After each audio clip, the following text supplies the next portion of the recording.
Yo, boys, back with another video. Today we're going to be doing the good old-fashioned DH, and honestly, I've kind of noticed on my characters that I have a bad habit of queuing solo and just queuing in general when I don't have the max best in slot gear, and usually it doesn't matter when you're playing at a low rating, but at a higher rating, like let's say on my rogue, when I'm down like let's say 85% mastery instead of like 100 nearing and then going over that with like, I'm still missing 4 or 5 crafted pieces. Pretty much, I'm missing the 4 set, 3 to 5 crafted pieces that give me unhealable mastery. I'm not orc, and orc is now the best because obviously you're getting the extra burst damage, you're getting the stun reduction, getting all that good stuff. But this is obviously a carry.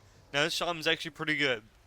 He's in full greens, by the way, and honestly, DH has to be one of the most fun classes like I have played in a very long time.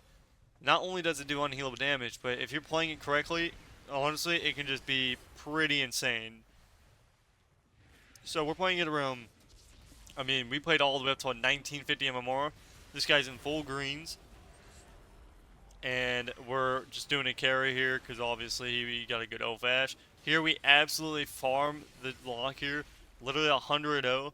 The druid just didn't see it coming. All you're doing when you face a druid is you go the druid when you can hit him, otherwise you just instantly swap, just like I did.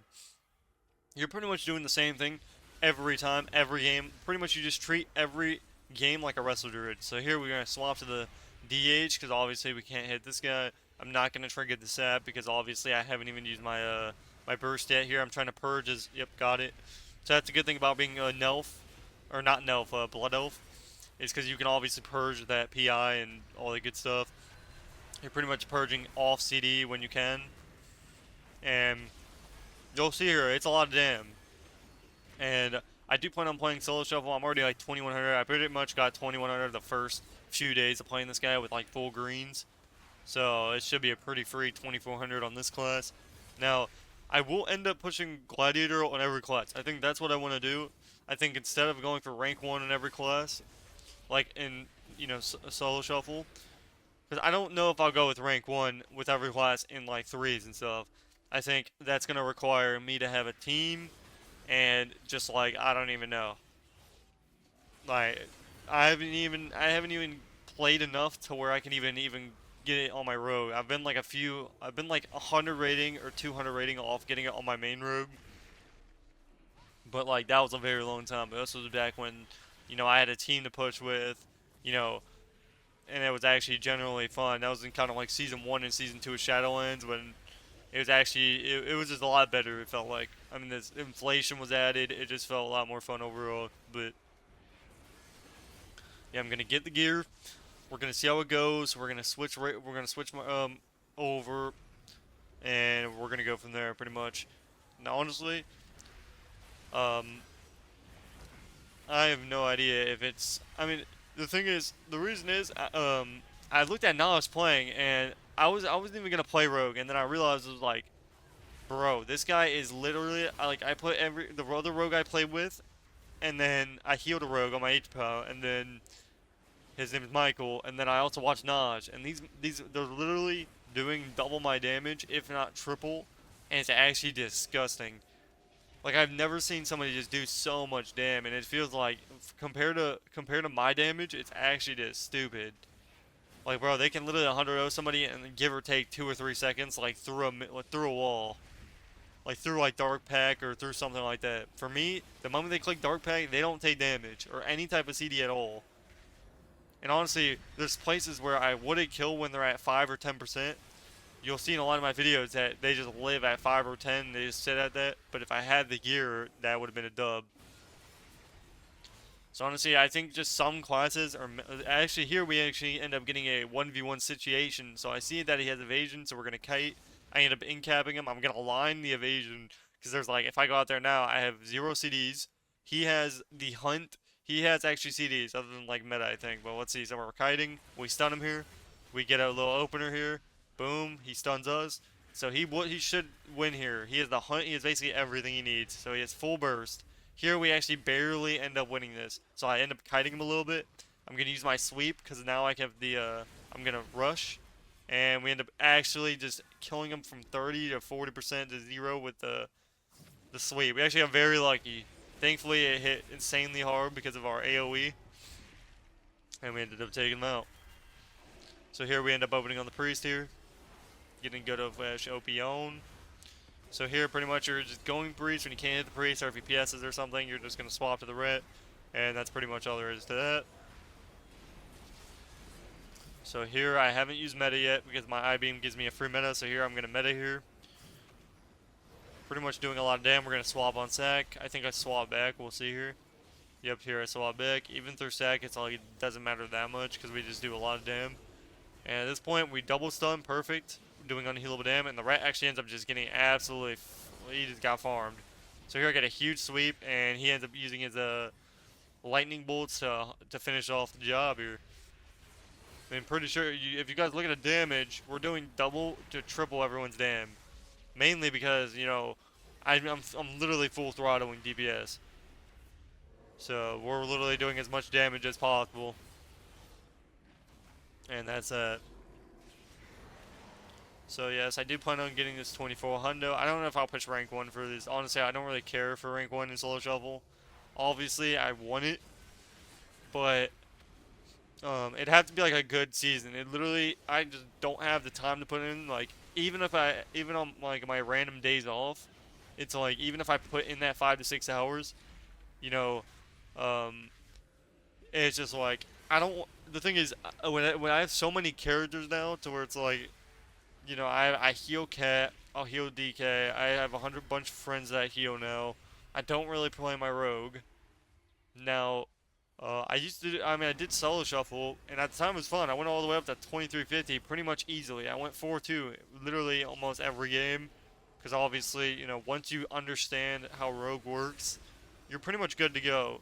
But the thing is, it's so highly based off your team that when you're getting people, like if you guys saw my community post, when I'm getting 900 CR players at 2300 CR, and that's not just healers, that's DPS as well. And you can't really, I guess you can't blame the games at a certain point because, again, I'm forced to queue at AM because obviously it's my schedule. You know, I queue during prime time, or I don't queue during prime time because obviously I'm either working or, you know, stuff like that. So honestly, I mean, it's still on them. I mean, there's still people queuing at that rating, so it's not like they can't do it. They're capable of doing it because guess what? If I was 2400, you're still getting 21 to 2200 healers at 2400. So if they just instead put the 21 to 22 healers, you know, above, you know, 2200, you know, it'd be great. But here we end up taking this guy out and another W. These guys were on a huge win streak, obviously, but this is another prime example of a DH being DH. So this guy's fisting, so here we're just going to aggro evasion, and we know that once he's trying to just attack us, and a lot of these Fistweavers just have no idea how to Fistweave. So at this point, he uses rival, so kind of really bad to use I-beam on it, but here we're just literally full throttling him. So he walls, and the thing is, he has to hit the target in order to heal. So I know that, so I preemptively evasion all my bursts, so that way he's forced to chase after my shaman. And guess what, if he's chasing after my shaman, and my shaman is just sitting in ghost whip form and kiting him, he's not going to be able to heal this damage. So literally, he's yet to swap healing me. I'm literally doing 4 mil damage. So now he finally realized, oh wait, we're going to die if I don't start healing. He has yet to heal yet. Because he just can't heal it. And you have to know how to play Fistweaver in order to play this. So they literally just both die here, literally. Like, GG's. So they both just die. Goodbye. I don't think that guy healed at all that game. Here, this guy's running a complete one-shot build. I knew it was going to happen because this comp, at the rating we're playing at, should automatically beat every comp in the game. And you'll see here in a second how fast I almost died to where it's like, I already knew it was happening. So Skyfury, I even killed the Skyfury. What's he? 1, 2, so 1 to 2 seconds. So here I cancel here. So I almost died in 1 to 2 seconds of no casting at all. He got a lava burst. That's it. That's all he had to cast. And I preemptively had to click before I got one-shotted. And he can do that every time too. This is not just a one-time thing per game. This is every burst rotation he has this. And on top of that, I'm pretty sure he has procs because as you can see, I'm still taking unhealable damage the entire game.